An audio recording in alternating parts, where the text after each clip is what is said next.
مولاي صل وسلم دائما أبدا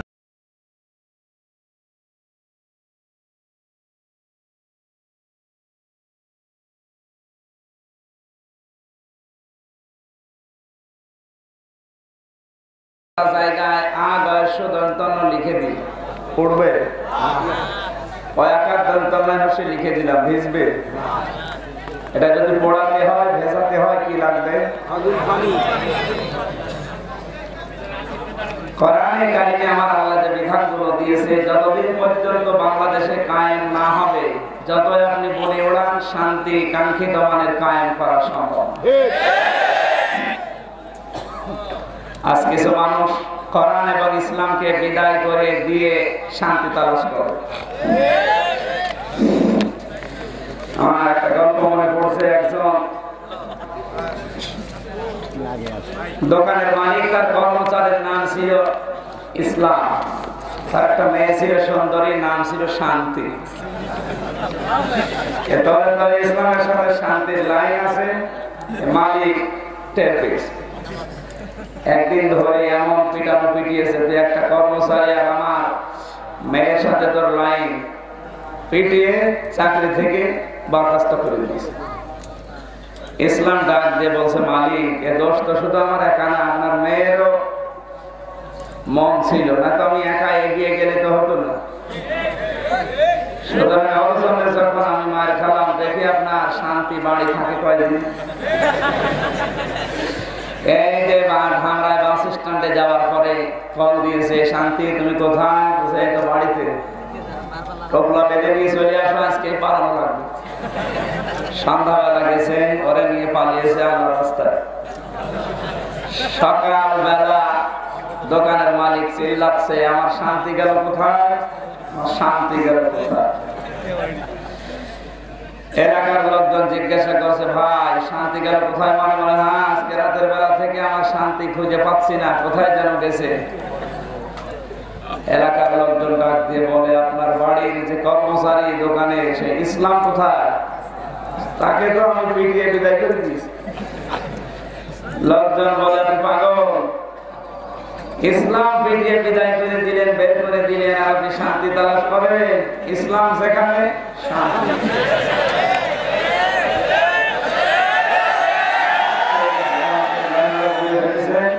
ধন্যবাদ সুতরাং ইসলাম বিদায় করার মাধ্যমে শান্তি যারা তালাশ করছে পাবেন না আপনি দেখবেন ওর সাথে আপনার শান্তিও পালিয়ে গেছে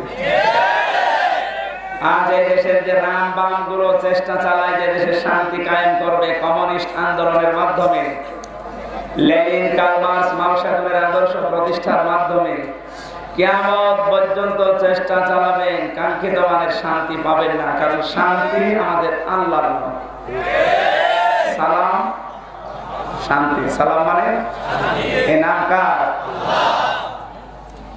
মাও সেতুং লেনিনের নাম আপনি টুকরা টুকরা করে ফেললেও সেখান থেকে শান্তি এ শব্দের অর্থ খুঁজে পাবেন না আমার আল্লাহর নাম আপনি একটু বিশ্লেষণ করলেই পেয়ে যাবেন শান্তি সালাম মানে কি উনি শুধু শান্তি দেওয়ার মালিক শান্তি দেওয়ার জন্যই কোরআন পাঠিয়েছে যতদিন পর্যন্ত এটা কাগজে লেখা থাকবে ততদিন আপনি কাঙ্ক্ষিত মানের শান্তি পরিবার সমাজ রাষ্ট্রে পাবেন না যখন এটা আগুন লাগিয়ে দেবে পানিতে ভিজিয়ে দেবে বাস্তবিক পক্ষে যেমন ভিজে যাবে পুড়ে যাবে আমাদের পরিবার থেকে আন্তর্জাতিক জীবন পর্যন্ত কোরআন কারীমের 500 আয়াত আছে কত এগুলো যখন কায়েম আমরা করতে পারবো তখন শান্তি কারে বলে তখন আপনি টের পাবেন ঠিক আল্লাহ যেন এটা দেখার তৌফিক দেন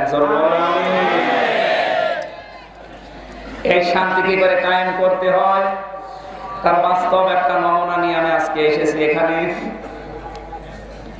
আমি কোন জায়গায় যদি বসি একটা চিন্তা আসে মাথার ভেতরে আজকে আসার সময় একটা চিন্তা এসেছিল গাড়ির ভেতরে এটা মনে করলাম বাড়ি যে স্ত্রীর সাথে শেয়ার করবো বাড়ি যেতে এখনো একদিন দেরি আছে আপনাদের সাথে করবো আমার মন খারাপ করবেন না অনেকে আছে না আমার সাথে দরকার কি মানে ওর সাথে করবো আমার যে প্রথম চিন্তা এই যে আমি দেখতে পাচ্ছি শুধু বাংলাদেশ না পৃথিবীতে এখন রাজনীতি শেষ ঠিক রাজনীতিতে এখন ভালো জিনিস আসতেছে না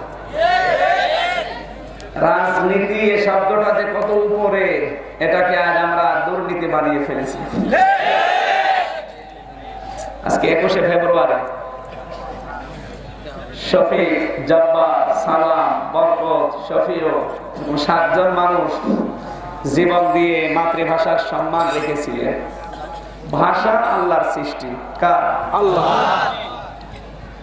আলসিনাতিকুম ওয়া আলওয়ানিকুম, আল্লাহ তাআলা বলেন বিভিন্ন রং, বিভিন্ন ভাষা আমি আল্লাহ নিজে বানাই, এটা আমার নিদর্শন।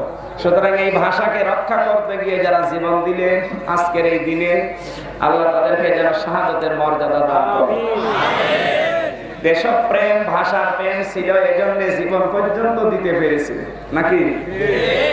আজ আমরা অনেকে দেশপ্রেম বুঝি না।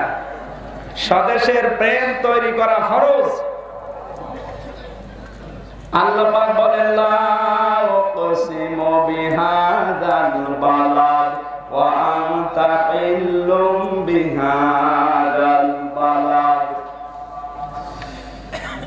রব্বুল আলামিন কসম দিয়েছেন লা উকসিমু বিহাদাল বালাদ, হে নবী এই নিরাপদ শহরের কসম, আপনি এই স্বদেশের এই মক্কার বৈধ নাগরিক। নবীজি মক্কা শরীফের বৈধ নাগরিক ছিলেন, এজন্য স্বদেশের প্রতি তার একটা টান ছিল।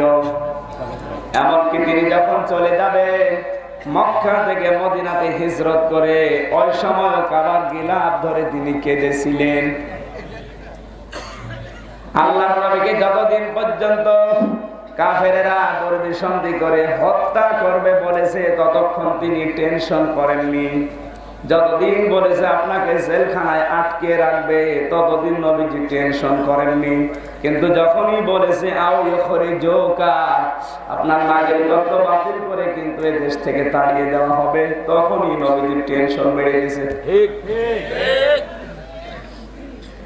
কোরআনের আয়াতের দিকে একটু খেয়াল করেন তো, সূরা আনফাল 9 নাম্বার পারা 19 নাম্বার পৃষ্ঠা 7 নাম্বার লাইনের 30 নাম্বার আয়াত। এটা ওয়াইদি ইয়াকুলু বিকাল্লাযিনা কাফারু লিয়ুসবিতুকা ওয়া ইয়াকতুলুকা আও ইখরিজুকা ওয়া ইয়ানকুরুনা ওয়া ইয়ানকুরুল্লাহ। আল্লাহ পাক বলেন নবী আপনি স্মরণ করেন ওই সময়ের কথা যখন আপনাকে 3টা সিদ্ধান্ত আপনার বিরুদ্ধে নিয়েছিল কাফেরেরা। 1 নম্বরে তারা আপনাকে জেলখানায় আটকে রাখবে, বন্দী করে রাখবে, ইউসবিতুকা মানে বন্দী করে রাখা। 2 নম্বর, এটা যদি তারা না পারে, 2 নম্বর আপনাকে তারা হত্যা করে ফেলবে, মেরে ফেলবে যে কোনো কায়দায়। এইটাও যদি না পারে, পৃথিবীর চাপে শেষ পর্যন্ত আপনার নাগরিকত্ব বাতিল করে মক্কা থেকে আপনাকে তাড়িয়ে দেবে অবৈধ বলে। প্রথম যে 2টা সিদ্ধান্ত, এটা কি সহজ না কঠিন? কঠিন। আমি কি ঘুমাচ্ছেন? কথা বুঝতেছেন? প্রথমটা তো বড় কঠিন, যে জেলখানায় আপনাকে আটকে রাখবে, বাইরের খোলামেলা পরিবেশে আপনাকে আসতে দেবে না। এত বড় কঠিন সিদ্ধান্ত আবু জেহেল নিয়েছে, কিন্তু নবীজি কিছু মনে করেননি, বিচলিত হননি, ভেঙ্গে পড়েননি। 2 নাম্বার যখন বললেন যে আপনাকে হত্যা করে ফেলবে, আপনাকে ফাঁসি দিয়ে দেবে, এরপরও নবীজি পরোয়া করেননি। 3 নাম্বার যখনই বললেন আমি ইখরিজুকা, আপনাকে কিন্তু দেশ থেকে তাড়িয়ে দেবে, তখনই নবী বিচলিত হয়ে পড়লেন। কারণ কি? কারণ আল্লাহর নবীর ভেতরে দেশের প্রেম ছিল। কথা বলেন। আজ এই দেশে ইসলামের বিরুদ্ধে যারা অনেকে দেশপ্রেম এই সাইনবোর্ড লাগিয়ে লুটে পুটে খাচ্ছে, অথচ আসল দেশপ্রেমিক যারা, দেশের প্রেম যাদের ভেতরে আছে, দেশের প্রেম তো আছে ওই লোকটার ভেতরে, যে লোকটা অর্থনীতি চাঙ্গা করার জন্য দেশের সেবায় নিজেকে আত্মনিয়োগ করে। আপনি যদি দেশপ্রেমী দাবি করেন যে আপনি দেশপ্রেমিক, তাহলে অবশ্যই আপনাকে ব্যাংক বানাতে হবে, বিমা বানাতে হবে, কলেজ বানাতে হবে, বিশ্ববিদ্যালয় বানাতে হবে, কারণ আপনার চিন্তা থাকবে সুদূর প্রসারী। আমি মোহাম্মদ আলী যদি 10 বছর পরে মারা যাই, আমার বিশ্ববিদ্যালয় থেকে, আমার ভার্সিটি থেকে 5 বছর পরে বের হবে অনার্স মাস্টার্স করে বিসিএস ক্যাডার বের হবে, কথা বলেন, ডক্টর বের হবে, এরা পরবর্তী 10 বছরের মাথায় এই দেশের ডিসি হবে, এসপি হবে, টিএম হবে, চিকিৎসা বিভাগগুলো দখল করবে, বিচার বিভাগগুলো দখল করবে। এই দেশটা অনেক উপরে নেওয়ার জন্য এরকম মোহাম্মদ আলী 1734 জন দরকার। আপনার যদি দেশপ্রেম থাকে, দেশ প্রেম দাবি করেন আপনি দেশপ্রেমিক, তাহলে এই কাজগুলো আপনাকে আঞ্জাম দেওয়া লাগবে, কারণ আপনি এই দেশের বৈধ নাগরিক। এই পৃথিবীতে দেশের প্রেম সবচাইতে বেশি ছিল বিশ্বনবী মুহাম্মদ রাসূলুল্লাহ। আজ আমরা এই দেশপ্রেমটা নিজের ভেতরে এই সাইনবোর্ডটা লাগাতে পারি না। এই সাইনবোর্ড অন্য কেউ লাগিয়ে ওরা কিন্তু আখের গুছিয়ে নিচ্ছে। কথার ওজন আপনি টের পেয়েছেন? সাইনবোর্ড লাগিয়ে নিয়েছে দেশপ্রেমী, দেশপ্রেমী, দেশপ্রেম ভরা, অথচ পুরা শরীরের ভেতরে তাকালে দেশের কোনো কিছু ওর শরীরে পাওয়া যায় না। ক্যাপ মাথায় দিয়েছে তাও বিদেশি, বিরাস দিয়ে দাঁত রয়ে আসলো তাও বিদেশি ব্রাশ, টুথপেস্ট বিদেশি, কোটি গায়ে দিয়েছে তাও দেশি না চায়না, এমনকি যে শার্ট গায়ে দিয়েছে তাও বিদেশি, প্যান্ট বানিয়েছে বিদেশি, জুতা বিদেশি, মোজা বিদেশি, ফ্রেশ ওয়াশ বিদেশি, এমনকি বিয়ে করেছে তাও বিদেশি, সন্তানাদি তাও বিদেশি, দাবি করছে আমি দেশি। কি দেশপ্রেম! এই দেশপ্রেম এই সাইনবোর্ডটা লাগিয়ে হাজারো মানুষের আজ টাকার অভাব নেই, বিশেষ করে রাম আর বাম যারা। আপনি খবর রাখেন, রাম বামদের টাকার খবর রাখেন। কোটি কোটি টাকার মালিক এই দেশে জায়গা হচ্ছে না, সুইস ব্যাংকে রেখে আসতেছে। হয়তো 5-7টা রাম আর বাম এই দেশে এত সাহস পায় থেকে। ঢাকায় বড় বড় জায়গাগুলো তাদের, বনানী তাদের বাড়ি, গুলশানে তাদের বাড়ি, বাড়ি ধারায় তাদের বাড়ি। যেখানে 1 বিঘা জমি থাকলে বাংলাদেশ তার হাতে, সেখানে সব তাদের। এগুলো তো ফেরেশতারা দিয়ে যায়। এগুলো আগে পরে দেখবেন সাইনবোর্ড লাগানো আছে, কি পেন, আমি নাম নাই নিলাম। এরকম একজন চোর আছে না, ছোটখাটো জিনিসও চুরি করে, মুরগি। কি দেশপ্রেম! বসে বসে দেশপ্রেম দেখাচ্ছে। আমার ভাইরা, 21শে ফেব্রুয়ারি আজকে যেহেতু এই দিনটা, এই শফিক, জব্বার, সালাম, বরকত, শফিউর যাদের নাম বললাম তারা জীবনটা দিয়েছে এই ভাষার জন্য। যে ভাষা এখন আমরা কথা বলতে পারছি, আমার মনে হয় এরা জীবন যদি না দিত আমাদের এখন উর্দুতে কথা বলা লাগতো। বুঝতেছে? সুতরাং যারা দিয়ে গেলেন এই জীবনটা, তাদের জন্য আজকে যা হচ্ছে, শহীদ মিনারের পাশ দিয়ে আসার সময় দেখছি বেপরদা মেয়ে লোক। আমার মনে হয় ওরা কবরে অলরেডি জান্নাত পেয়ে গেছে। শহীদদের আত্মার মাগফিরাতের জন্য রোনা লায়লা আর এন্ড্রো কিশোর তো মরে গেছে না, এন্ড্রো কিশোর আছে, এদেরকে নাকি কন্টাক্ট করা হয় যে রোহের আত্মার মাগফিরাতের জন্য এরা ড্যান্স দেবে আর গান গাবে। ইসলাম না বোঝার কারণে আজ এই পরিণতি। আমরা দোয়া করছি তাফসীর মাহফিল থেকে ভাষাটা আমাদের কাছে জীবিত যারা রাখলেন, অবশ্যই আল্লাহ এই কাজ করেছে তাদের মাধ্যমে। আল্লাহ এদেরকে যেন শাহাদতের মর্যাদা দিয়ে দিন। তাহলে দেশ প্রেম এটা লাগবে না লাগবে না? আল্লাহর নবী নিজের জীবনে তিনি দেখিয়েছেন, কাবার গিলাফ ধরে বললেন, মালিক আমি চলে যাচ্ছি, টিকতে পারলাম না। ও কাবা, আমার আশা ছিল তোর পাশে থেকে খেদমত করবো, কিন্তু পারলাম না, তোর নিষ্ঠুর সন্তানরা আমার থাকতে দিল না। এখন ঠিক করে দেন বলছেন, মানে আপনি সে আসর থেকে কি করছেন? ঠিক আছে, লোক আছে, ঠিক করে দেবে, কথা বলবেন না। আমার বন্ধুরা, এখান থেকে যে বিষয়টা আমি নিয়ে এসেছি, আল্লাহর নবী যাবার সময় কাবা শরীফের দিকে তাকিয়ে একটা কথা বলেছিলেন, কাবা আমি থাকতে পারলাম না, তোর নিষ্ঠুর সন্তানরা আমারে থাকতে দিল না, কিন্তু আমি আবার আসবো, আমি আবার আসবো। এটা আমি আবার আসবো, এই কথা বললেন কি করে? একজন নবীকে আমার আল্লাহ এভাবে বিদায় দিয়েছিলেন, তার নাম মুসা আলাইহিস সালাম। হযরতে মুসা যখন মিশর থেকে মাদায়েনের বর্ডার পার করে, মিশরের বর্ডার পার করে মাদায়েনে চলে যাচ্ছিলেন, তখন তিনি ভয়ে ভয়ে দোয়া করেছিলেন, মালিক আমি আবার আসবো। ঠিক তার দোয়া কবুল করে 8 বছরের মাথায় আমার আল্লাহ আবার তাকে মিশরে ফিরিয়ে মিশরের নেতৃত্ব কর্তৃত্ব হাতে তুলে দিয়েছিলেন।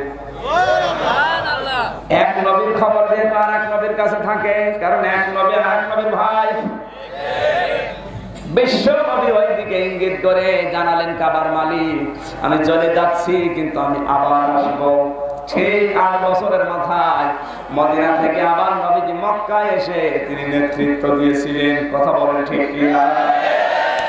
সুতরাং আজ পৃথিবীর ময়দানে দেশপ্রেম যাদের আছে, দেশপ্রেমিক যারা, এদেরকে যারা টার্গেট করো, এদেরকে যারা দুনিয়া থেকে বিদায় করার চেষ্টা করো, তোমার নিজের দিকে তাকিয়ে দেখো তোমার বাংলাদেশের কয়টা কাজ হয়। তুমি একটা ব্যাংক বানাতে পারোনি, একটা কলেজ বানাতে পারোনি, একটা হাসপাতাল বানাতে পারোনি, 50টা মানুষের কর্মসংস্থান তৈরি করতে পারোনি, শুধু নিজের আখের গোছানোর চিন্তায় আছো। সুতরাং আসল দেশপ্রেমিক কারা, দেশপ্রেম কাদের ভেতরে আছে, এটা নবীজির জীবনী না পড়লে আপনি বুঝবেন না। আশা করছি কথা বোঝা গেছে। কোরআনে কারীম জানিয়েছে, এখানে যারা দাঁড়িয়ে আছে এরা বসতে পারে না, কথা বলে কেন? এদের বসিয়ে দেন তো ভাই, এদের বসিয়ে দেন। এখানে কোনো কাজ আছে? কাজ না থাকলে বসিয়ে দেন। সুবহানাল্লাহ আলহামদুলিল্লাহ লা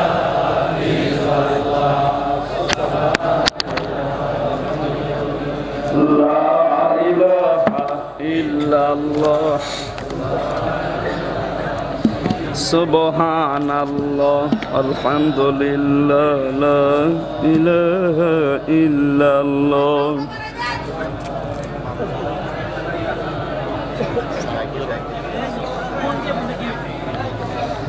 সুবহানাল্লাহ আলহামদুলিল্লাহ লা ইলাহা ইল্লাল্লাহ লা ইলাহা ইল্লাল্লাহ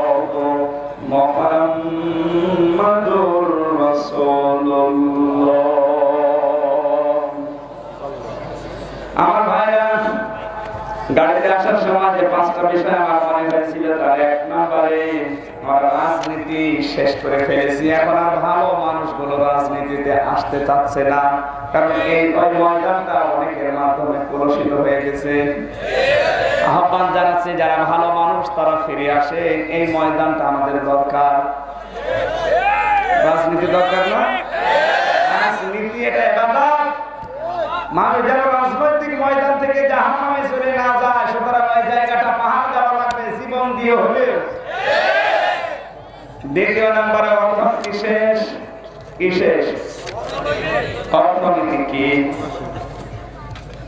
একটা দেশে যদি যাকাত ভিত্তিক অর্থনীতি কায়েম না হয়, যতদিন পর্যন্ত সুদ ভিত্তিক অর্থনীতি চলবে, ততদিন আল্লাহ আকাশ আর জমিনের বরকতের দরজাগুলো বন্ধ রাখবে।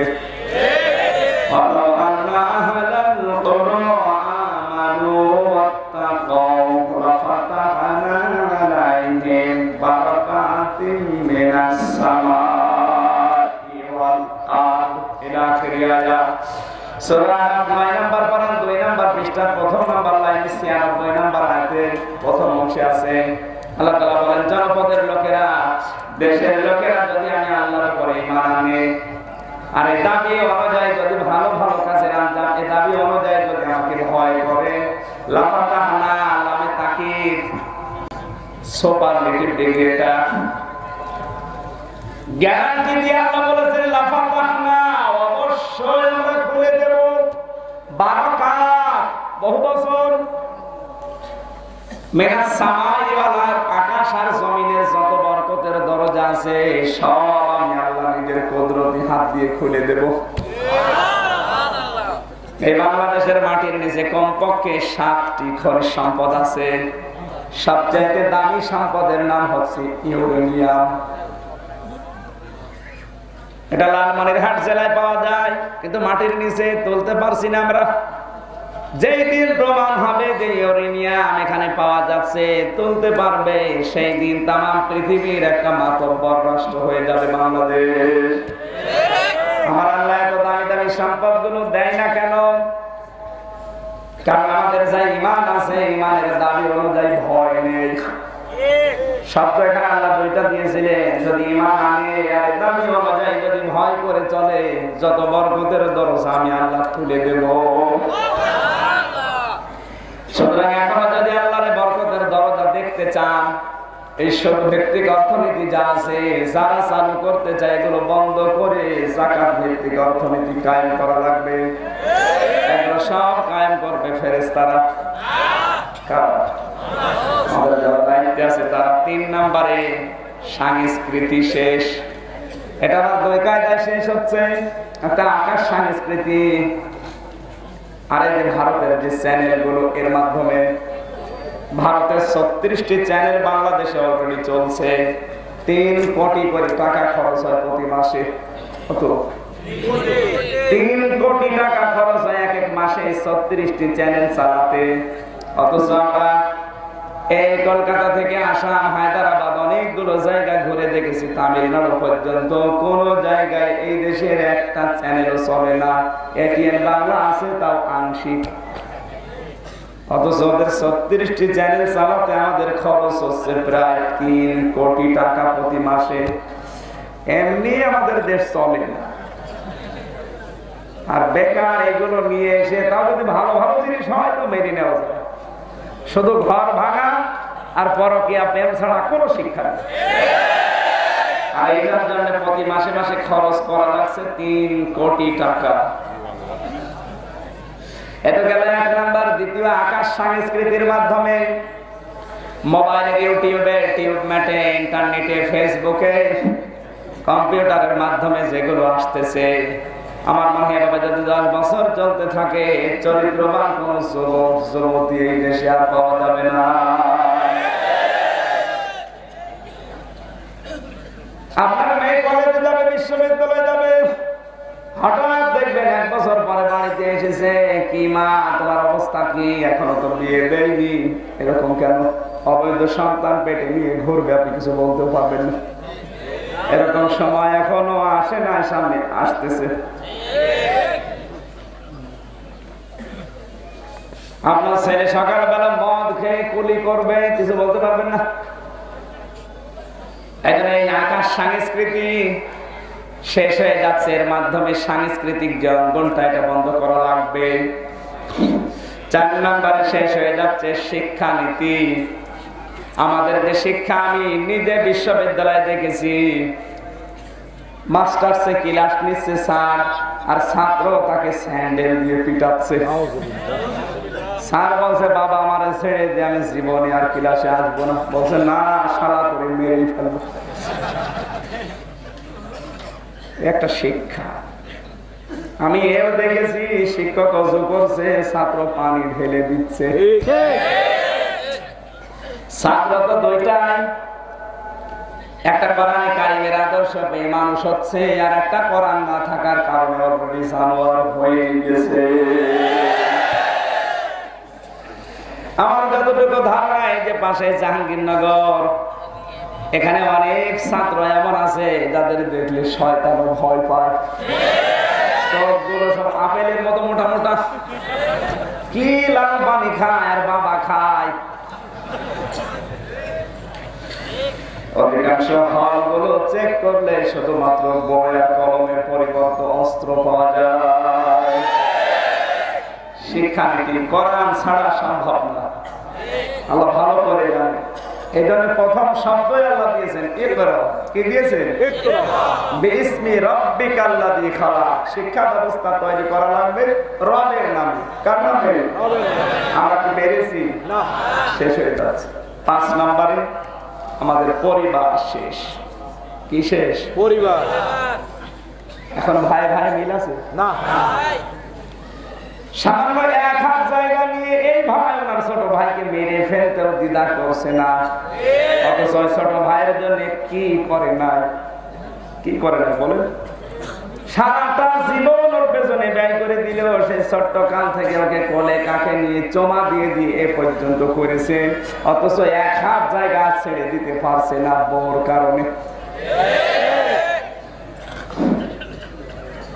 এই যে বউর কারণে বউ এগুলো শিখলো কোথা থেকে? ওই সিরিয়াল দেখে,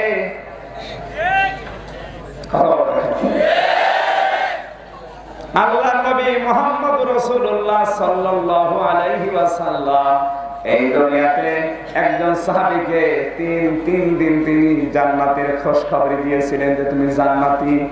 সাহাবীরা বলে, আল্লাহর বান্দা তুমি কি আমল করো যে নবীজি 3 বার তোমাকে জান্নাতে বলে ঘোষণা দিয়ে দিয়েছে? সাহাবী বলে, আমি তো তেমন কোনো কাজ করি না, তবে একটা কাজ আমার মনে আছে, আমি যখন রাতের বেলা ঘুমাতে যাই তখন কারো উপরে আমার আর কোনো রাগ থাকে না, যার আমার অভিমান আছে, ক্ষোভ আছে, রাগ আছে, আমি আল্লাহর দিকে তাকিয়ে সব মাফ করে দেই, একটা শান্ত মন নিয়ে ঘুমিয়ে যাই, আমার আল্লাহ মনে হয় এই কারণে আমার মাফ করে দিয়েছে। এই আমলটা আমরা করতে পারি না। আজকে থেকে আপনি যখন রাত 12টার পরে ঘুমাতে যাবেন তখন অন্তত এরকম একটা মন নিয়ে ঘুমাবেন যে আমার কারো উপরে কোনো অভিযোগ নেই, রাগ নেই, ক্ষোভ নেই, সব আমি আল্লাহর জন্য, যত বড় বিষয় হোক মাফ করে দিলাম।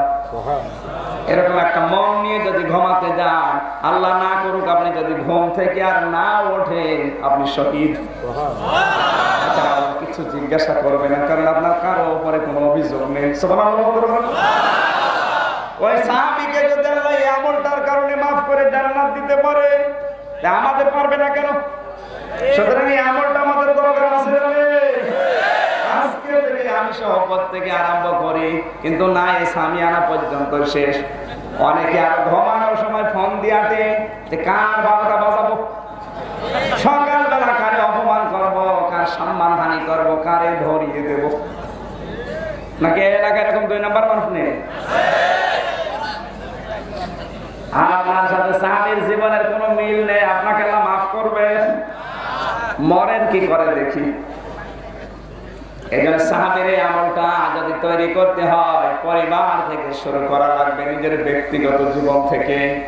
যে 5টা বিষয় আমার এই ছোট্ট মেধায় চিন্তা এসেছিল, আমার তো মনে হয় 5টা এখন মিলে যাচ্ছে। কি মিলছে না?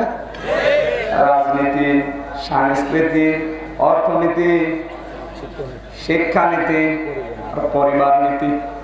আল্লাহ এই 5টি আমাদেরকে শুকরানোর তৌফিক দিন। জোরে বলেন আমিন। আজকের তেলাওয়াতকৃত আয়াত আপনারা দেখেছেন, সূরা বাকারা থেকে আমরা 2টা আয়াত পড়েছি, একটা আয়াত আর একটা আয়াতের আংশিক। 254 এবং 55 নম্বর আয়াতের আংশিক পড়েছি। আপনারা আছেন ময়দানে? জবান ছেড়ে কোরআনের সোনালী আয়াত একবার পড়লে আগে রাসূলের উপরে দরুদ পড়েন, সাল্লাল্লাহু সাল্লাল্লাহু সাল্লাল্লাহু আলাইহি ওয়াসাল্লাম। এবার তেলাওয়াত করেন, কোরআন থেকে আমরা আলোচনায় প্রবেশ করছি।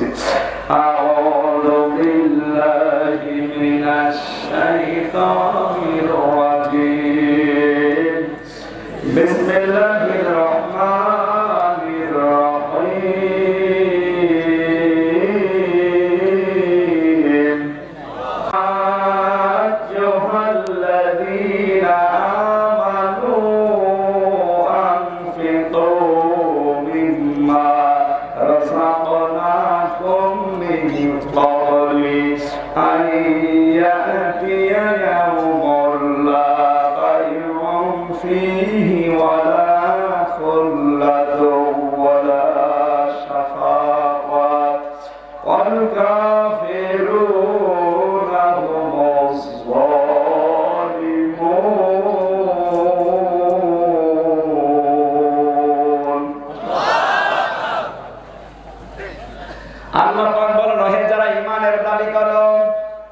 এখানে কিন্তু সবাইকে আল্লাহ ডাক দেয়নি, দিয়েছে শুধুমাত্র ঈমানদারকে।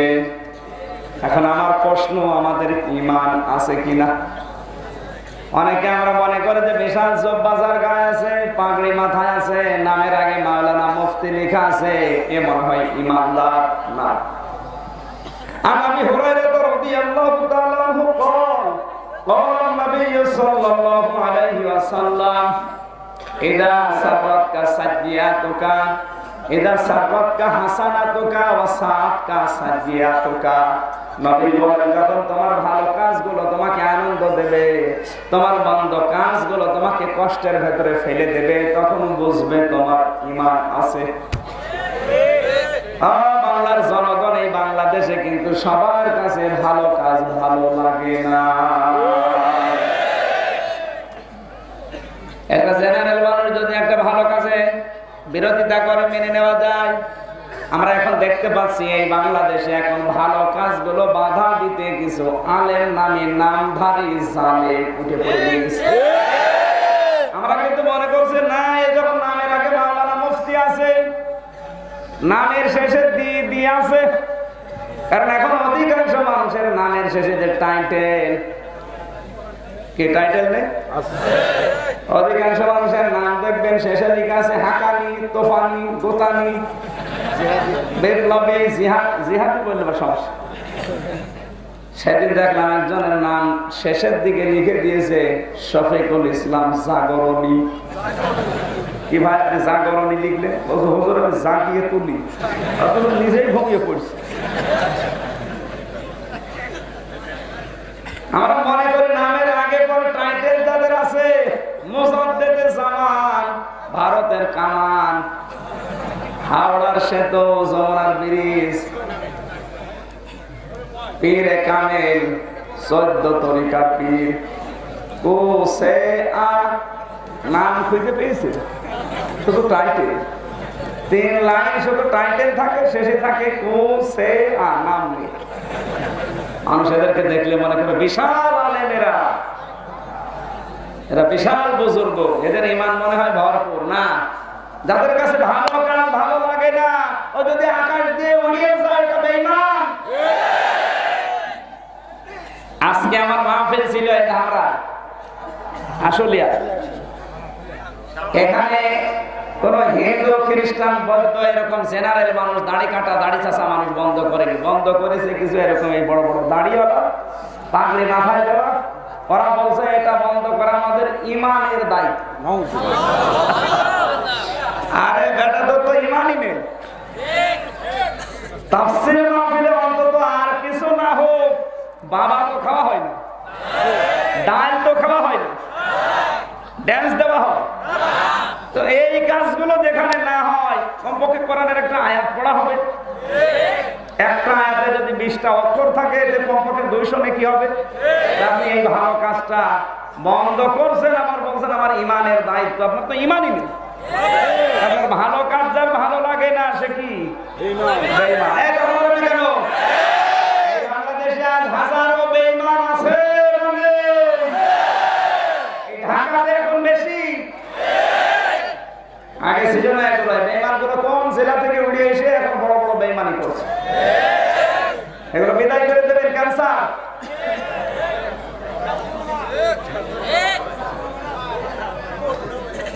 দ্বিতীয় নম্বরে, যাদের কাছে খারাপ কাজগুলো খারাপ লাগে না, এই যে ক্যাসিনো যারা ব্যবসা করতো, মদের ব্যবসা, নারীর ব্যবসা, টাকার ব্যবসা, কথা বলেন তো, এই কাজগুলো কি আপনার দৃষ্টিতে ভালো না খারাপ? কিন্তু তাদের কাছে তো খারাপ লাগতো না, তারা আনন্দ করে করতো। তারা যে নারীর ব্যবসা করতো, এ কি কান্নাকাটি করতো নাকি আনন্দে? আনন্দে। তার মানে খারাপ কাজগুলো যাদের কাছে কষ্ট লাগে না, খারাপ লাগে না, সে যদি 14 বার হজ করে আসে, ও কি বেঈমান? বলেন। সুতরাং এই আয়াত দিকে, হাদিসের দিকে তাকালে আমার মনে হয় বাংলাদেশে 96% ঈমানদার না, 96% বেঈমান। কি বেশি বলে ফেললাম? তাহলে এখানে আমার আল্লাহ ডাক দিয়েছেন বেঈমান না ঈমানদার? ঈমানদার। ঈমানদার কারা আছে আপনি এবার টের পেয়েছেন। এই লোকটাও ঈমানদার হতে পারে যদি ওনার কাছে ভালো কাজগুলো আনন্দ লাগে আর অন্যায় কাজগুলো যদি কষ্ট লাগে। শুধু আমার মতো জব্বা গায়ে দেওয়া লাগবে, বড় বড় দাড়ি রাখা লাগবে, তাহলে ঈমানদার না? কখনোই না। এটা তো ঈমানের সিমটাম, চিহ্ন। ঈমান তো থাকে মানুষের ভেতরে। যার ভালো কাজগুলো তাকে আনন্দ দেবে, অন্যায় কাজগুলো তাকে কষ্ট দেবে, বুঝবেন সে যাই হোক ওর ঈমান আছে।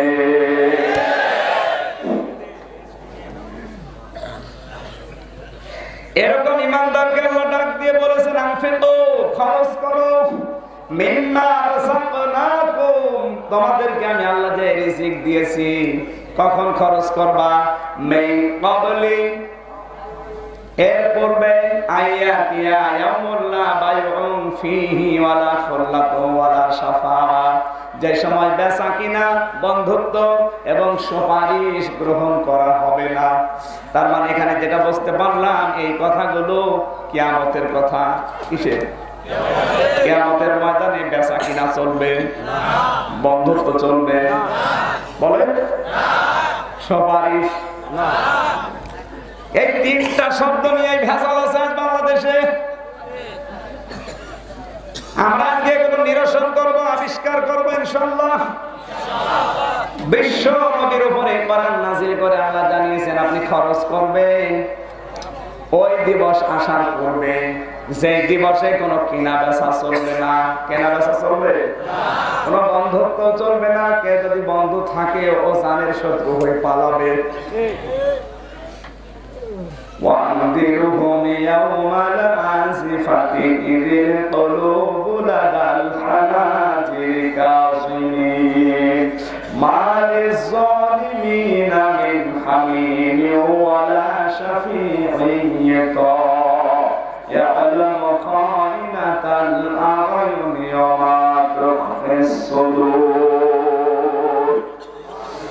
রব্বুল আলামিন বলেন, হে পৃথিবীর মানুষেরা, কিয়ামতের যে ময়দান আমি কায়েম করব, ওখানে দুনিয়ায় যারা প্রকৃত বন্ধু ছিল এরা শত্রু হয়ে দাঁড়াবে, এরা পালাবে, মানুষের চক্ষু উল্টিয়ে যাবে। সুতরাং এই দিবস আমাদের সামনে যেহেতু আছে, এটা আসার আগে যে তিনটা কথা জানতে পারলাম, কেনা বেচা চলবে না। যেগুলো আপনি কেনা বেচা করতে পারেন ওগুলো কিয়ামত আসার আগে কেনা বেচা শুরু করেন। সুতরাং আপনার হায়াত, আপনার ক্ষমতা, আপনার টাকা পয়সা, আপনার প্রভাব প্রতিপত্তি, আপনার যে পাওয়ার আছে, এটা আপনার মরণের আগে খরচ করে যান। কথা বুঝতেছেন? নয়তো যখন আজরাইল আপনার কাছে আসবে, সঙ্গে সঙ্গে মানুষের কথা বলবে, فَأَنفِقُوا مِمَّا رَزَقْنَاكُم مِّن قَبْلِ أَن يَأْتِيَ أَحَدَكُمُ الْمَوْتُ فَيَقُولَ رَبِّ لَوْلَا أَخَّرْتَنِي إِلَىٰ أَجَلٍ قَرِيبٍ فَأَصَّدَّقَ وَأَكُن مِّنَ الصَّالِحِينَ। হে আল্লাহ, তুমি আমাকে একটু সময় দাও, যদি একটু সময় পাই তাহলে আমি সব সাদকা করে দেব। আমার ছেলে মেয়ে, টাকা পয়সা, অর্থ সম্পদ, ক্ষমতা যা আমাকে দিয়েছো সব তোমার জন্য আমি দিয়ে দেব। 2 নম্বরে আমি ভালো হয়ে যাব। কি হয়ে যাব? ভালো। আল্লাহ তাআলা বলেন, আলা ইউআখিরাল্লাহু নাফসান ইযা জাআ আজালুহা, না আর সময় দেওয়া হবে না, যা যতটুকু সময় ছিল ওইটাই শেষ, তোর জন্য আর নির্ধারিত সময় নেই। লাআল্লি আমালু সালিহান ফীমা তারাকতু কাল্লা ইন্নাহা কালিমাতুন হুয়া কাইলুহা। লোকটা যখন সময় চাবে, আল্লাহ মুখের উপরে বলবে, বান্দা এটা তোর মুখের কথা, তোরে বহু সময় দিয়েছিলাম, ভালো হওয়ার যদি মন থাকতো তাহলে 50, 60, 70 বছরে ভালো হতে পারতি। এত বছরে যখন তোর পরিবর্তন হয়নি, তখন তোকে আর 1 ঘন্টা বাড়িয়ে দিলে তুই ভালো হবি, ও গ্যারান্টি আমাদের দেখে। সুতরাং আমাদের সময় আর নেই। আমাদের জীবনে এরকম সময় আসতেছে না, আসবে না? প্রত্যেকের জীবনে আসবে। সুতরাং ওটা যখন আসবে তখন যেন আজরাইলের কাছে আবার সময় চাওয়া না লাগে। আগে থেকে প্রশ্নপত্র ফাঁস করে দিলাম, সময় চাওয়া যেন না লাগে। এর সময়ের আগে আপনি নিজেকে পরিবর্তন করে নিন। জোরে বলেন আমিন। 2 নম্বরে খোল্লা, বন্ধুত্ব। খোল্লা মানে বন্ধুত্ব। আমরা দুনিয়ায় বিপদে পড়লে অনেকে ভাইয়ের নাম, বন্ধুর নাম বলা হয়। কিয়ামতে মানুষ যখন বিপদে পড়বে তখন বন্ধুর কথা মনে হবে। এজন্য আল্লাহ বন্ধুর নাম 2য় পয়েন্টে দিয়েছে। কিয়ামতে কিন্তু সবচেয়ে আপন বন্ধু আগে পালাবে। কোরআনের ভেতরে আমি 7 প্রকার মানুষের নাম পেয়েছি। ইয়াওমা ইয়াফিরুল মারউ মিন আখিহি ওয়া উম্মিহি ওয়া আবিহি ওয়া সাহিবাতিহি ওয়া বানিহি লিকুল্লি মারিন মিনহুম ইয়াওমাইদিন শাআনুন ইউগনি। সর্বপ্রথম তোর ভাই পালাবে। কে? ভাই। ভাইয়ের কথা কেন দিলেন? এনার যদি ভাই থাকে, উনি যদি এলাকায় কারোর সাথে মারামারি করে, দোষ ওনার, তারপরও ভাইয়ের কাছে এসে বলবে ভাই আমারে বাঁচান। ভাই যদি দেখে যে দোষ ওর নিজের, তারপরও ওনার পক্ষ নিয়ে বিরোধী পক্ষকে ঘায়েল করার জন্য এগিয়ে যাবে। এটা নিয়ম না দুনিয়া? ও কিন্তু জানে ওনার ভাই যে এর দোষ, তারপরে এর পক্ষ নিয়ে ওদেরকে মারতে যাবে। দুনিয়া থেকে নিয়ম পেয়েছে, এজন্য মনে করবে আখেরাতে হয়তো আমার ভাই এরকম আমার পক্ষেই থাকবে। এজন্য প্রথম নাম্বারে কার নাম দিয়েছে? এরপরে দুনিয়ায় বিপদে পড়লে এগিয়ে যায় মা, এজন্য মায়ের নাম দ্বিতীয়। এরপরে বাবা, বাবার নাম 3 নাম্বারে। এরপরে দিয়েছে স্ত্রীর নাম, সন্তানের নাম, বন্ধুর নাম, এরপরে নেতার নাম। এই 7 প্রকার মানুষের নাম দেওয়ার পরে আল্লাহ জানিয়েছেন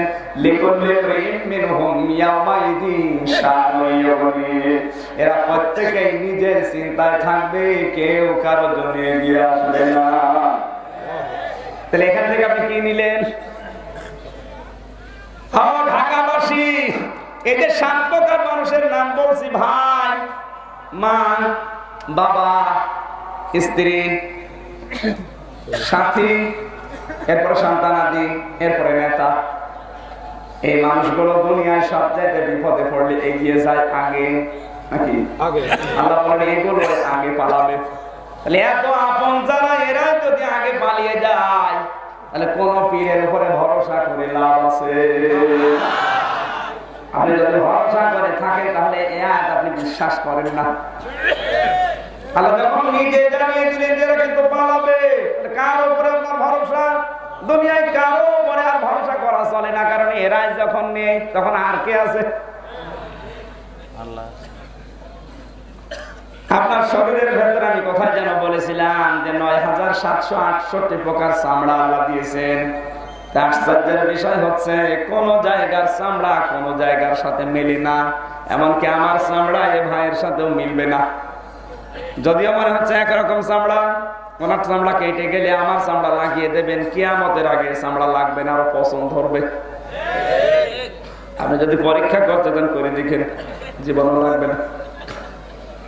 ওনার চামড়া যদি ভালো বানাতে হয়, ওনার শরীরের কোন জায়গা থেকে চামড়া কেটে লাগিয়ে দেবেন, মিলে যাবে। কেন এই নিয়মটা আল্লাহ দিলেন? আল্লাহ জানাতে চায়, বান্দা, তোর চামড়ায় ওর সাথে মেলে না, আর কিয়ামতে তোর বোঝাও বহন করে নিয়ে যাবে। ও তোরে বোঝায় আর তুই বুঝে ফেলিস, অত ভণ্ড আর তুই পাগল।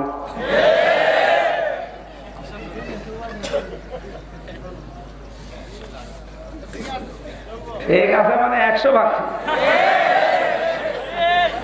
এরকম ভণ্ড দেশে এখন আছে না নেই? এরকম পাগল আছে না নেই? আছেন কারা? দেখে হাত তোলেন তো। পাগল এখন বলবেন না, আলহামদুলিল্লাহ, আপনি বুঝতেছেন, আলহামদুলিল্লাহ। এই ভণ্ডতা এবং এই পাগলের মাঝখানে নিরসন হওয়া দরকার। আমরা আর পাগলামি করতে চাই না, এই ভণ্ডদের ভণ্ডামি করতেও দেব না।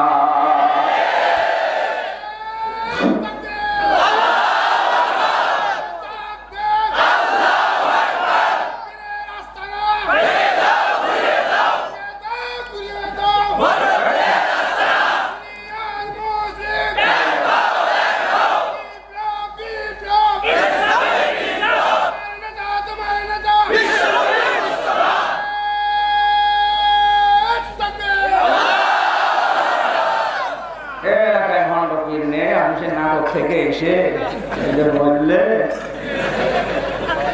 ঠিক হয়, এলাকায় বলুন আছে কি আশা দেয় গো। আমার মনে হয় কোন কোম্পানির এত দালালি করে, কোম্পানি যারা অ্যাড দেয় এত দালালি করে, আরো বিভিন্ন দরবারে দালাল বসে থাকে, কোনো চিন্তা নেই। বাবা, আমি এখন মগবাজারে জমার নামাজ পড়াই, যে 8 দিন হাসপাতাল, মাঝে মাঝে মাহফিল করে বাংলাদেশের বিভিন্ন জেলা থেকে যখন যায়, দেখি ওর পাশে একটা মাজার আছে, পাক রওজা শরীফ। একবার রাত ৩টার সময় যা প্রবেশ করছি, দেখছি ওখানে মাজারের ভেতরে নারী আর পুরুষ মিলে ঢোল বাজাচ্ছে আর গান বলছে। একজন আরেকজনকে বলছে আমাদের কোনো চিন্তা নেই, এই বাবা কি বিশ্বাস দেখেছিলেন, কি ভক্ত বাবা। আল্লাহ আমাদের চামড়াটা তো খেলা করার জন্য দেয়নি। এই যে ৯৭৬৮ প্রকার চামড়া কেন দিল? এক প্রকার চামড়ায় তো দিতে পারতো না। বিজ্ঞান আজকে দেখেছে এমন কোন চামড়া নেই যে আর এক জায়গার সাথে মেলে। মাথার চামড়া একরকম, মুখের চামড়া একরকম। কথা বুঝতেছেন?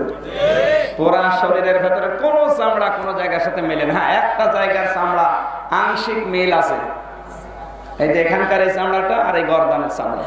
এই জন্য ওযু করার সময় যদি এই পানি এখানে কেউ লাগাতে পারে ৫ বার থেকে ৬ বার দিনে রাতে মিলে, তাহলে তার এই জায়গাটায় ক্যান্সার হয় না, এই জায়গাটা সতেজ থাকে। আমেরিকার ৩ জন খ্রিস্টান বিজ্ঞানী অলরেডি পরীক্ষা করে এই তথ্য দুনিয়ায় দিয়ে দিয়েছে যে এখানকার চামড়ার সাথে এখানকার চামড়ার মিল আছে। এই চামড়াটার পানি যদি কেউ লাগাতে পারে এই রক্তগুলো সতেজ হয়, আর রক্তের ভেতরে যে ১৫ প্রকার ক্যান্সার হয় এই ক্যান্সার থেকে আল্লাহ তাকে বাঁচিয়ে দেয়। এরা গবেষণাগার থেকে বের হয়ে দেখছে পুকুরে একজন মুসলমান ওযু করছে। ওযু করার সময় এমন করা লাগে না? ওরা যে কেউ হাত চেপে ধরেছে, কেউ পা চেপে ধরেছে, বলছে you my father, you are my grandfather. কি কেউ বলে আপনি আমার দাদা, আর কেউ বলে আপনি আমার বাপ। কেন? আজ ৩-১৩ বছর আমরা গবেষণা করে ৩ জন মিলে তথ্যটা পেয়েছি, আর আপনি আগে আবিষ্কার করে ফেলেছেন আপনি আমাদের বাপ। ও বলছে কি আমরা তো কিছু জানি না। জানেন না আপনি যে এরকম করলেন?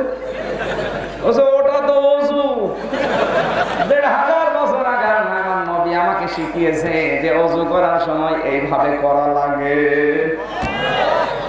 ওরা বলছে আমরা ১৩ বছর গবেষণাগারে দেখলাম কেউ যদি দিনে রাতে ৫ থেকে ৬ বার এভাবে করতে পারে, এই চামড়ার পানি এই চামড়ায় লাগাতে পারে, তাহলে আল্লাহ তাকে ক্যান্সার থেকে বাঁচিয়ে দেয়।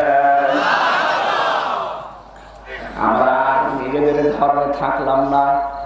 আপনার নবী তো সবচেয়ে বড় বিজ্ঞানী, যিনি ১৫০০ বছর আগে তথ্য দিয়ে গেছেন। আপনাদের নবীর ধর্মে আমাদেরকে দীক্ষিত করান, ৩ জনে মুসলমান হয়ে গেছে। আমার বন্ধুরা, আমি যে কথা বলাচ্ছিলাম খল্লাতুল বন্ধুত্ব কাজে আসবে না। এত বড় আপন আপন লোকগুলো যদি পালিয়ে যায়, কার উপরে আপনি ভরসা করে আছেন আপনি বলেন? ৩ নাম্বার আল্লাহ তাআলা বলেন ওয়ালা শাফাআ, এমনকি সুপারিশের কাজে। আজ তো অনেকে সুপারিশ করার জন্য বসে আছে যে তোর কোনো চিন্তা নেই, আমি আছি। কিয়ামতের কঠিন ময়দানে কোন নবী যখন সাহস পাবে না, হযরতে আদম থেকে শুরু করে ঈসা নবী পর্যন্ত সবাই ফেরত দেবে না, আমাদের সম্ভব না। কারণ আমাদের দুনিয়ায় প্রত্যেকের এক একটা করে ভুল আছে। আমরা নিজেদের চিন্তা এখন পেরেশান, আমরা পারবো না। তোমরা যাও সর্বশেষ বলবে মুহাম্মদুর রাসূলুল্লাহর কাছে।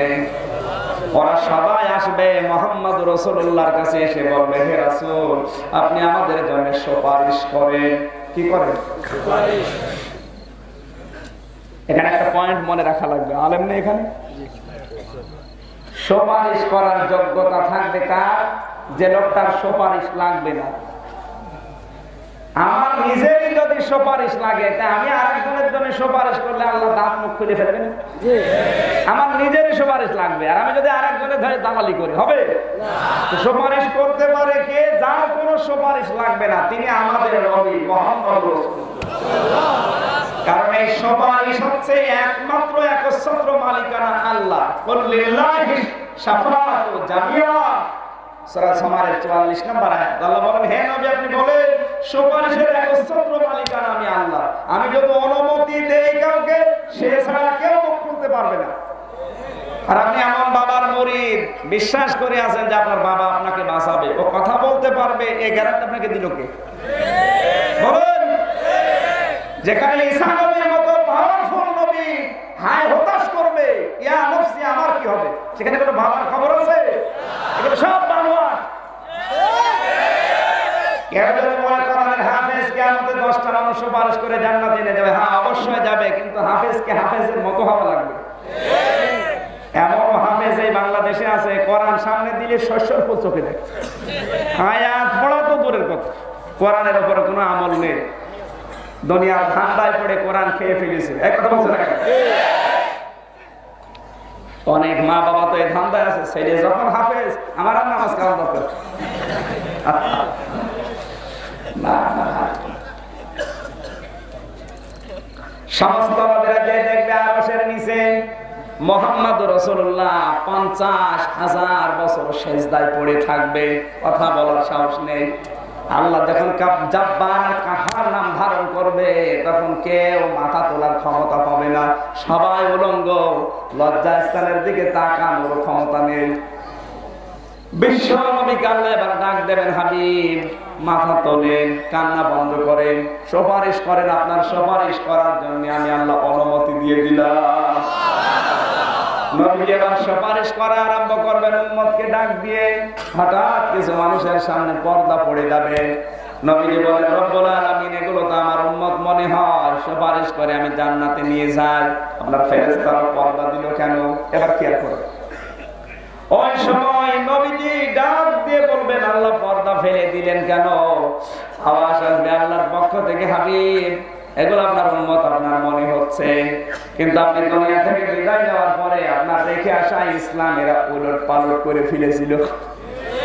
এরা আপনার রেখে আসা ইসলামকে পরিবর্তন করে ফেলেছিল। আপনি যে নামাজ দিয়েছেন ওরা সেই নামাজ পড়ে নাই, ওরা এক সেজদায় নামাজ পড়েছে। এরকম মানুষ নেই? আপনি যে জিকির দিয়েছিলেন ও জিকির ওরা করে না, ওরা জিকির বানিয়েছে। বানানো জিকির দেশে আছে না? বানানো জিকির আছে তো আছে, ওইটা আরো এস্টাবলিশ করার জন্য নতুন নতুন ফতোয়া উদ্ভাবন করে। আপনি যদি ইবাদত হিসাবে করতে চান দেখবেন এটা রাসূলের জীবনে ছিল কিনা।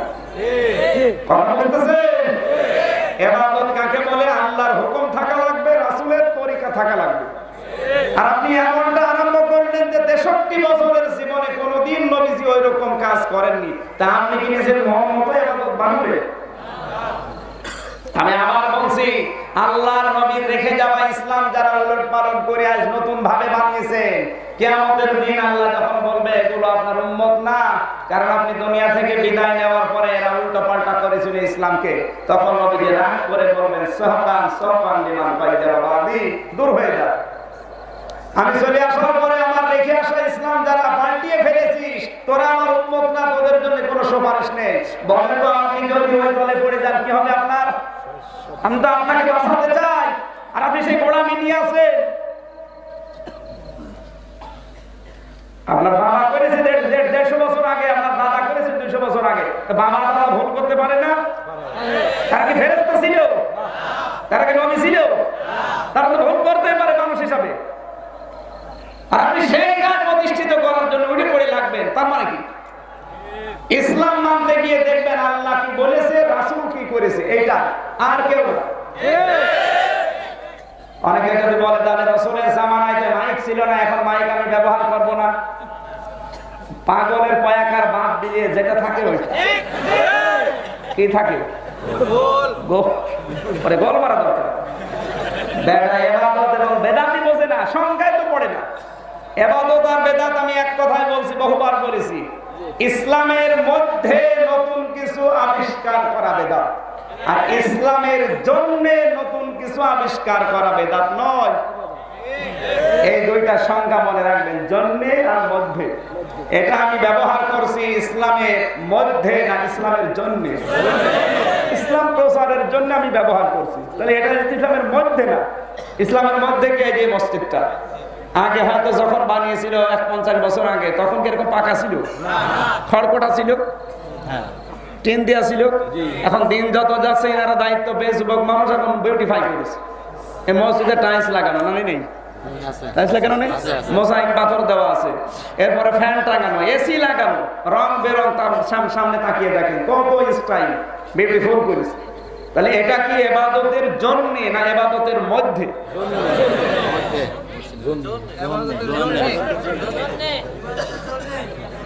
জন্মের মধ্যে শব্দ বোঝেন না, তবে মাথায় কি মগজ আছে না গোবর আছে?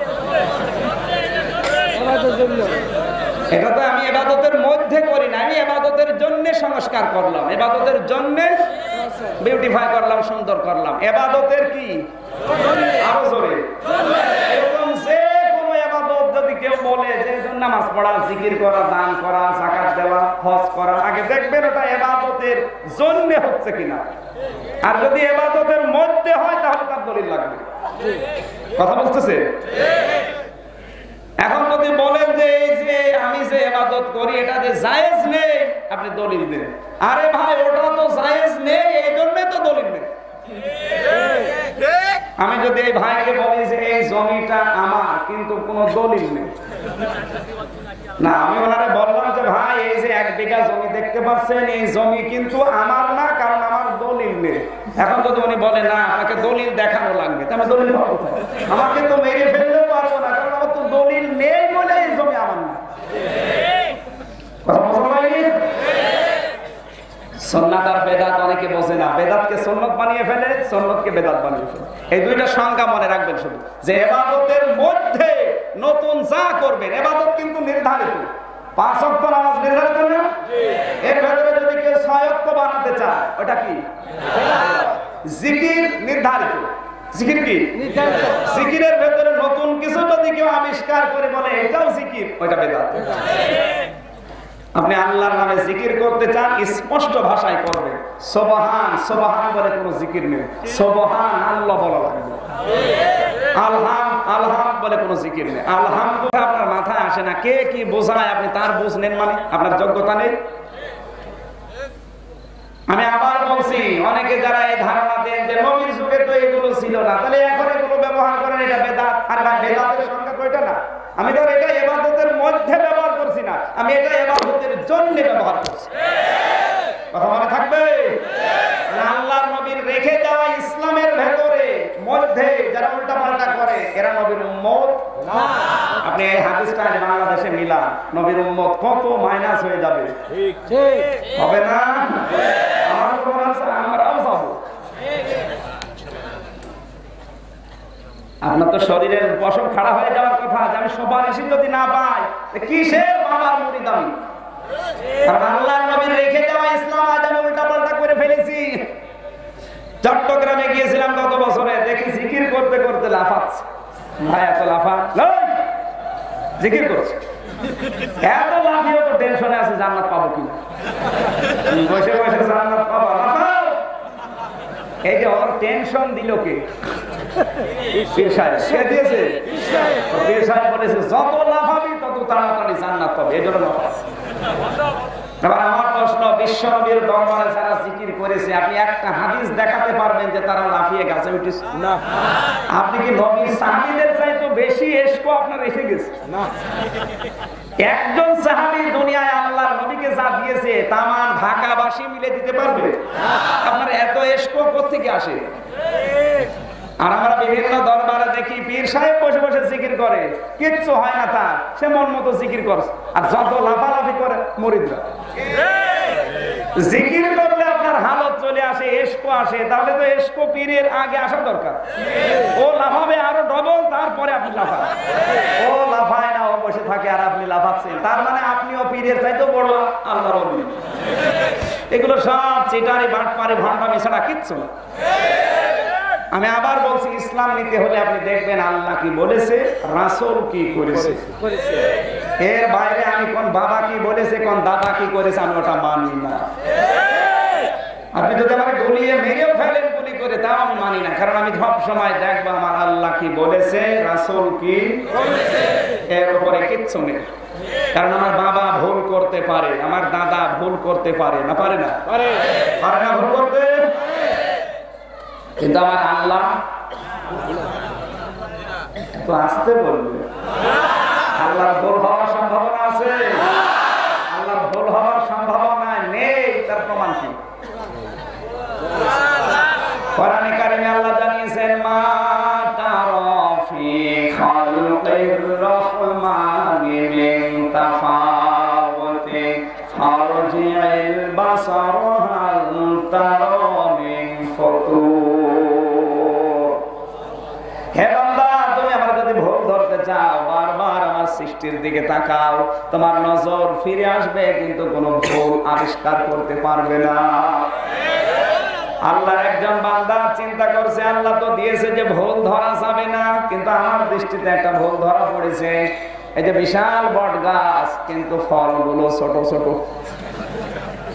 অথচ আমরা তরমুজ গাছ দেখি, লাউ গাছ দেখি, লতা পাতা, অথচ তার বুকের ভেতরে এত বড় বড় ফল। আল্লাহ যদি তুমি ফল ধরতে নিষেধ করে, আমি ফল ধরতাম না, কিন্তু আমার দৃষ্টিতে মেনে নিচ্ছে না।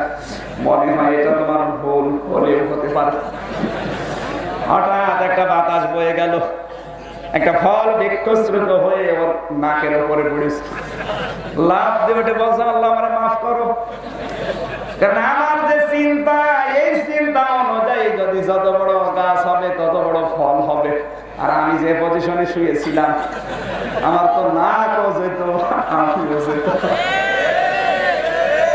আপনি যতই নজর দিয়ে বাহ্যিক দৃষ্টিতে দেখেন যে না মনে হচ্ছে ভুল, কিন্তু ভুল আপনি বের করতে পারবেন না। আল্লাহ তাআলা বলে, মানুষ যে সমস্ত বিষয়ে দোষ আবিষ্কার করতে চায়, ওই দোষ থেকেও আমি আল্লাহ আগে মুক্ত। জোরে বলেন আল্লাহু আকবার। আমার ভাইরা, বিশ্বনবী কিয়ামতের ওই কঠিন ময়দানে মানুষের জন্য সুপারিশ করবে। কাদের? যারা নবীর উম্মত। এখন নবী সুপারিশ করবে কাদের জন্য? সূরা তাহা 16 নম্বর পারা, 18 নম্বর পৃষ্ঠা, 10 নম্বর লাইনের 109 নম্বর আয়াতে ঘোষণা আছে। আপনি একটু মিলাবেন, আপনি সুপারিশ পাবেন কিনা। ইয়াওমাইদিন লা তানফাউশ শাফাআতু ইল্লা মান আযিনা লাহুর রাহমানু ওয়া রাদিয়া লাহু কাওলা। ইয়াওমাইদিন, সেই দিন, লা তানফাউ, নাফা ইয়ানফাউ মানে উপকার পাওয়া। নাফা মানে কি? তানফাউ মানে এটা মজারের বর্তমান ভবিষ্যৎ প্রেজেন্ট ফিউচার। আল্লাহ পাক বলেন সেদিন উপকার পাবে না, সুপারিশ করলে কাজে লাগবে না, লাগছে না। কাদের জন্য? ইল্লা মান আযিনা লাহুর রহমান, যাকে রহমান এজেন্ট না দেবেন, অনুমতি না দেবেন। আপনার জন্য যদি সুপারিশ কেউ করতে চায়, আগে আল্লাহর অনুমতি নেওয়া লাগবে। 2 নম্বরে শুধু অনুমতি না, রাদিয়া লাহু কাওলা, আপনার কথা শুনতে আল্লাহর ভালো লাগা লাগবে। আমি যদি আজ একজন এমপির কাছে আপনার চাকরির জন্য সুপারিশ করি, অবশ্যই আমাকে আগে থেকে অনুমতি নেওয়া লাগবে এমপির কাছে। আমি এখন ঢাকা মগবাজারে আবদিন হাসপাতালের যিনি মালিক, আকিস কোম্পানির বড় ছেলে, আপনার জন্য যদি বলে ভাই যে স্যার আমার একজন লোক আছে, তারে আপনারা নেওয়া লাগবে এই প্রতিষ্ঠানে, এখন ওনার জন্য যদি সুপারিশ করতে চাই, আগে থেকে ওনার কাছে আমার অনুমতি নেওয়া লাগতে হবে। আন্দাজে যে অনুমতি, আন্দাজে যে সুপারিশ করলে কাজে লাগবে না, আগে থেকে অনুমতি নেওয়া লাগবে না। 2 নম্বরে শুধু অনুমতি নিলেই হবে না, আমার কথা শুনতে ওনার মন লাগবে। আমি বলেই যাচ্ছি, উনি শুনেই যাচ্ছে, হবে না। আমার কথা বললে উনি যেন অ্যাকসেপ্ট করে, উনি যেন মন দিয়ে শোনে, উনি যেন কামল করতে পারে, ওরকম মন ওনার থাকা লাগবে। এখন নবীজি আপনার জন্য সুপারিশ করবে, নবীকে তো আল্লাহ অনুমতি না দিল, কিন্তু আপনার কথা শুনতে আমার আল্লাহ রাজি আছে কিনা এইটাও তো আপনাকে দেখা লাগবে। রাদিয়াল্লাহু কাওলার ব্যাখ্যায় পেয়েছি, আপনি যে কথাবার্তা বলেন, এই কথাবার্তার উপর আল্লাহর রাজি থাকা লাগবে। এরপরে যদি নবী আপনার জন্য সুপারিশ করে, কাজে লাগবে। এবার আপনি নিজ থেকে বলেন তো, আপনি যে কথাবার্তা বলেন, এর উপরে আল্লাহ কি আসলে রাজি আছে? আপনি প্রতিদিন 100টা করে কথা বললে 98টা মিথ্যা কথা বলেন না, এরকম মানুষ দেশে নেই। এই দেশে তো আমার মনে হচ্ছে এখন সব কিছুই চলছে চাপাবাজি আর তেলবাজি। যে যত চাপাবাজি করতে পারে সে আজ তত উপরে, আর যে যত তেল মারতে পারে সে পদ তত বেশি। সব জায়গায় এখন শুধু তেল মারা মারা। পৃথিবীর অন্যান্য দেশে আমরা তেল পাই মাটির নিচে, আর বাংলাদেশে যত তেল সব মাটির উপরে, শুধু তেল।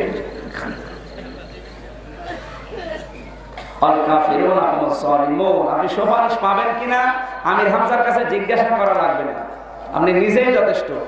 কারণ আপনি যা করছেন আপনার প্র্যাকটিক্যাল লাইফের উপরে, আপনার কর্মজীবনের উপরে, এমনকি যা কথাবার্তারা বলে তার উপরে যদি আল্লাহ রাজি থাকে, নবীকে এবার অনুমতি দিলে সুপারিশ করলে কাজে লাগবে। কাফেররা হচ্ছে অমান্যকারী যারা, তারা সবচাইতে বড় অত্যাচারী, জালেম। জোরে বলুন নাউজুবিল্লাহ। এবার আপনার কোরআনে কারিমের ইসমে আজম আছে যে 3টা আয়াতে, সূরা বাকারার 255 নম্বর আয়াত, সূরা আলে ইমরানের 2 নম্বর আয়াত, সূরা তাহার 111 নম্বর আয়াত। ইসমে আজম কি, এর আমল করলে কি হয়, এর ব্যতিক্রম করলে কি হয়, আজকের আলোচনার ভেতরে এগুলো আল্লাহ দিয়েছে।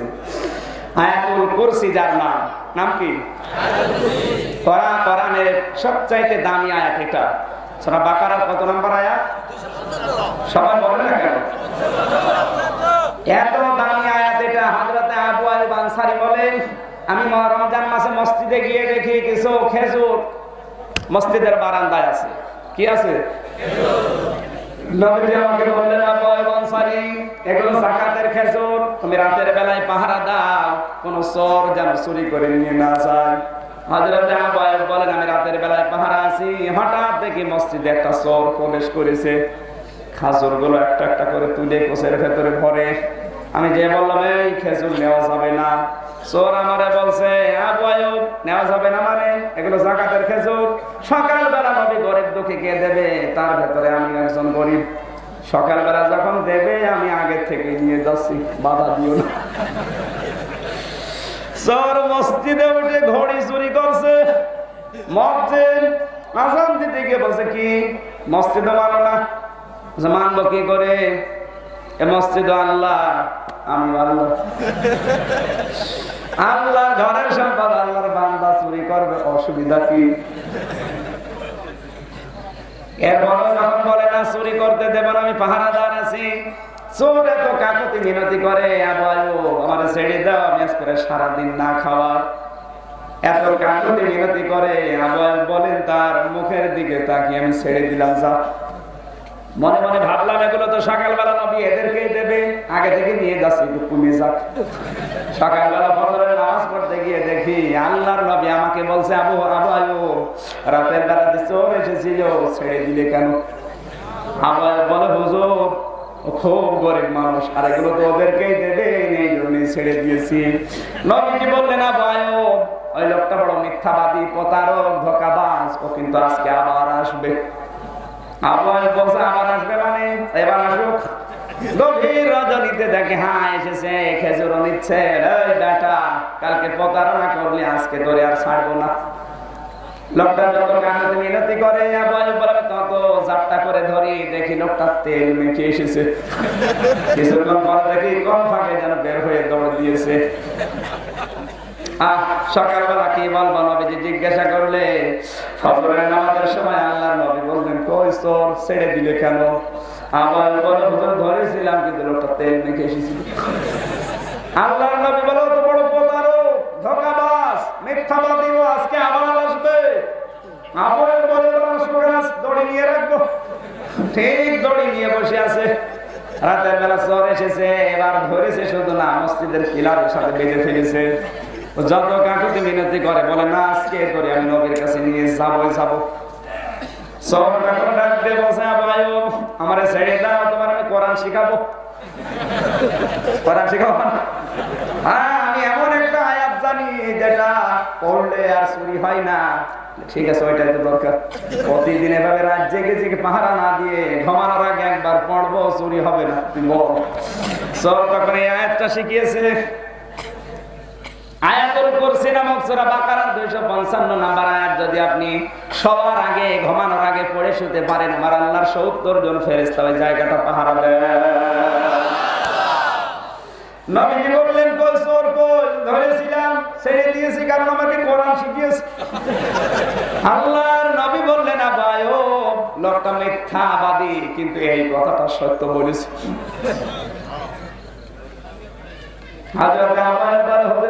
দিন আপনি আমাকে কথা বললেন যে লোকটা প্রতারক, মিথ্যাবাদী, ধোঁকাবাজ, কিন্তু আজকে সত্য কথা বলেছে। কে এই লোকটা? নবী বললেন, ও ছিল শয়তান, সূরাত নিয়ে এসেছিল তোমাকে ধোঁকা দিয়ে, বোকা বানিয়ে খেজুরগুলো নেওয়ার জন্য। কিন্তু তোমাকে যে কোরআনের আয়াত শিখিয়েছে এটা সত্য কথাও বললো কেন জানো? কারণ শয়তান ঠেলায় পড়লে ভালো কথা বলে। এই দেশে আমরা এখন দেখতে পাচ্ছি অনেক শয়তান ঠেলায় পড়লে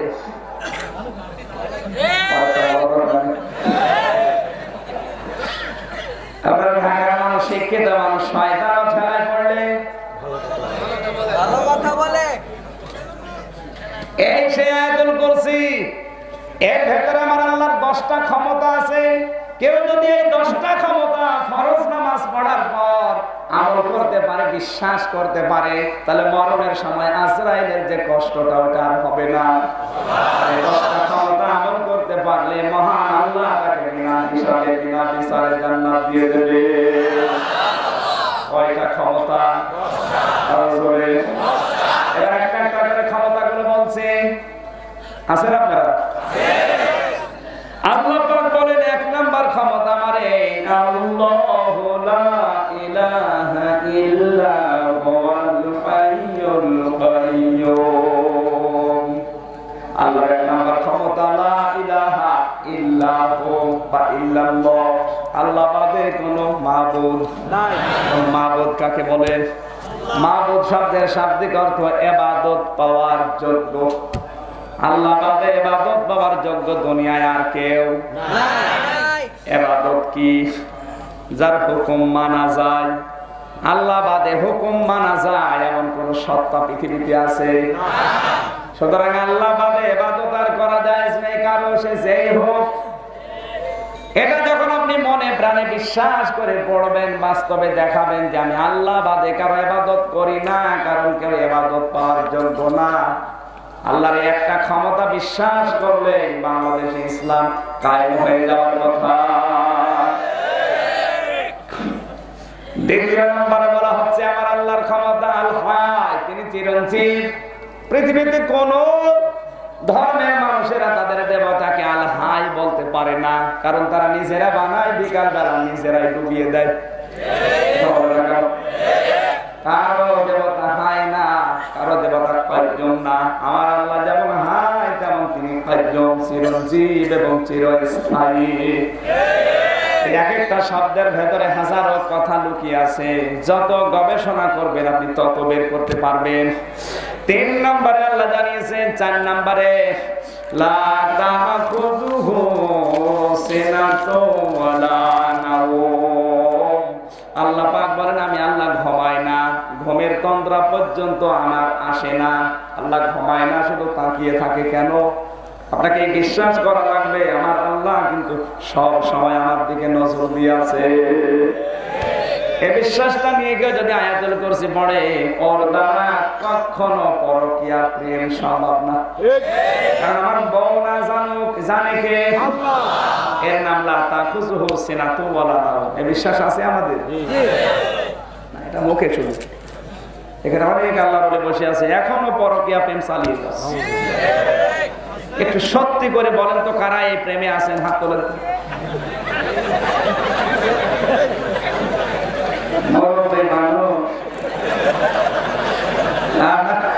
ও কি দিয়ে কি করে?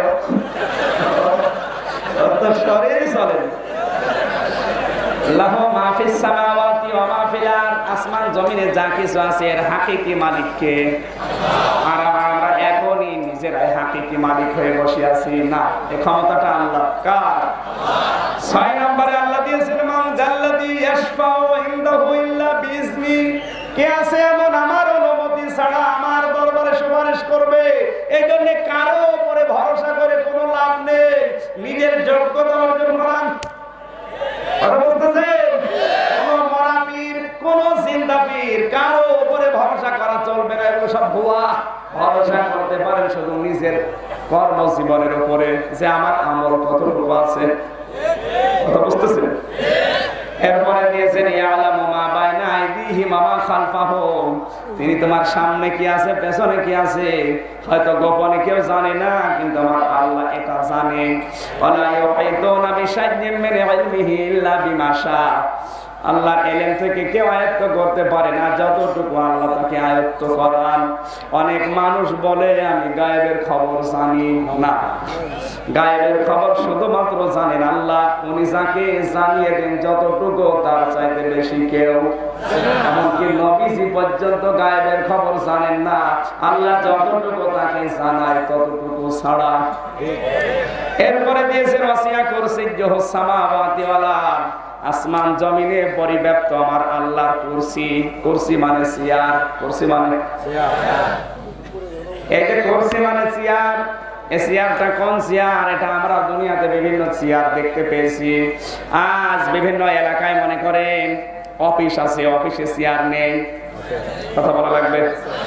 গার্মেন্টসের মালিক যিনি, তার একটা চেয়ার আছে, তার নিচে 10,000 মানুষ কর্মচারী কাজ করে খায়, এরা কিন্তু সব এই চেয়ারের নিচে। আপনি চেয়ারে বসলে লাভ দেবেন না, অবিচার করবেন না, পক্ষপাতিত্ব করবেন না, দলীয়করণ আত্মীয়করণ করবেন না, কারণ এই চেয়ারে বসিয়েছে আল্লাহ আপনাকে আমানত হিসাবে। আপনি চেয়ারে বসে একজন মানুষের নিরপরাধ তার চাকরি খেয়ে ফেললেন, আপনার জীবনের জান্নাত আল্লাহ খেয়ে ফেলবে। কথা বুঝতেছে? কত মানুষ আজ চেয়ারে বসে গিয়ারে আছে না? যে এখন চেয়ারে আছে সে এখন গিয়ারে আছে। আল্লাহ এই জন্য আমলটা দিয়েছে, সাবধান চেয়ারের মালিক আমি। চেয়ারে বসিয়ে অনেকে জোতা পিঠা খাওয়িয়েছি, চেয়ারে বসলে লাভ দিবা না। ওয়ালা ইয়াউদুহু হিফযুহুমা, এই যে বিশাল সাম্রাজ্য, এগুলো পরিচালনা করতে গিয়ে আমি আল্লাহ ক্লান্ত হয়ে যায় না। এই পৃথিবীতে যে যতটুকু দায়িত্ব পেয়েছে, দায়িত্ব পালন করার সর্বশেষ সে ক্লান্ত হবে, এইটাই নিয়ম। সারাদিন পরিশ্রান্ত হওয়ার পর, কর্মজীবনে থাকার পর সন্ধ্যাটা ক্লান্ত হয় না, কিন্তু আমার আল্লাহর এটা নেই। আল্লাহ পাক বলেন আমার যত সৃষ্টি আছে এগুলো পরিচালনা করতে গিয়ে আমার কোনো ক্লান্তি আসে না। ওয়াল আলিয়্যুল আযীম, আমি আল্লাহ এই পৃথিবীতে, আলিয়্যুল মানে সূচ্য, আযীম মানে মহান, আমি আল্লাহর উপরেও কেউ নেই, আমি আল্লাহর চাইতে ওসাও কেউ নেই। জোরে বলো সুবহানাল্লাহ। এই 10টা ক্ষমতা মনে প্রাণে বিশ্বাস করে ফরজ নামাজের পরে যদি এটা তেলাওয়াত করে জীবনে দেখাতে পারে, ওর মরণের সময় আযাব হবে না, বিনা হিসাবে আল্লাহ তাকে জান্নাত দিয়ে দেবে। আল্লাহ আমাদেরকে আমল করার তৌফিক দিন। যারা নামাজ পড়েন, একটা হাদিস পেয়েছি, একটা নামাজ কবুল হওয়ার জন্য শর্ত আছে 4টা। কয়টা? 4টা। আর 10 শ্রেণীর মানুষের নামাজ আল্লাহর দরবারে কবুল হয় না। যারা বিনা কারণে জামাত বাদ দিয়ে নামাজ পড়ে, ওদের নামাজ হয় না। কথা বুঝতেছেন? দ্বিতীয় নম্বরে সম্পদ থাকার পরে যারা যাকাত দেয় না। 3 নম্বরে যারা ইমামের প্রতি নারাজ। ইমাম মানে এই মসজিদের যিনি ইমাম আছে সে, বলেন না 1734 জন ইমাম আছে বাংলাদেশে এখন। মেন আমাদের প্রধানমন্ত্রী শেখ হাসিনা থেকে শুরু করে আপনাদের এই উপজেলা চেয়ারম্যান পর্যন্ত, এই 1734 জন ইমামের প্রতি যদি 17 কোটি মানুষ সঙ্গত কারণে নারাজ হয়, ওনাদের নামাজ হবে না বলার দরকার নেই, বাকিটা যা বলেন বলেন। 4 নাম্বার পলায়নকারী গোলাম, যারা কাজ করে খায়, এরা যদি মালিককে না বলে ফাঁকি দিয়ে চলে যায়, ওর নামাজ হবে না। হ্যাঁ, নামাজ যদি পড়তে মালিক না দেয়, ওখান থেকে বাদ দিয়ে অন্য কোনো কর্মসংস্থান খোঁজা লাগবে, তাও এরকম নাফরমান মালিকের কাছে থাকা যাবে না। এরপরে মদ যারা পান করে, যতক্ষণ মদে অভ্যস্ত ততক্ষণ তার নামাজ হবে না, যতক্ষণ ছেড়ে দিয়ে চলে না আসবে। এরপরে স্বামীর অসন্তুষ্ট করে নামাজ পড়লে নামাজ হয় না। নামাজ পড়াও ফরজ, স্বামীকে সন্তুষ্ট করাও ফরজ। এরপরে 7 নাম্বার, ওড়না ছাড়া মেয়েদের নামাজ হয় না, কারণ গলা চুল যদি বেরিয়ে থাকে নামাজ শেষ। 8 নাম্বার, জালিম বাদশা যতদিন জুলুমের ভেতরে থাকবে, যদি বিরত না হয়, নামাজ পড়লেও নামাজ হবে না। 9 নম্বরে যারা সুদ খায়, সুদখোরের নামাজ কবুল হয় না যতক্ষণ সুদ ছেড়ে না দেবে। 10 নম্বর, পিতা মাতার অবাধ্য সন্তান। আল্লাহ আমাদের এই 10 শ্রেণীর মানুষ যারা আমরা আছি, নামাজ পড়ে আপনি কি করবেন যদি কবুলই না হয়? আল্লাহ যেন আপনাকে হেফাজত করে।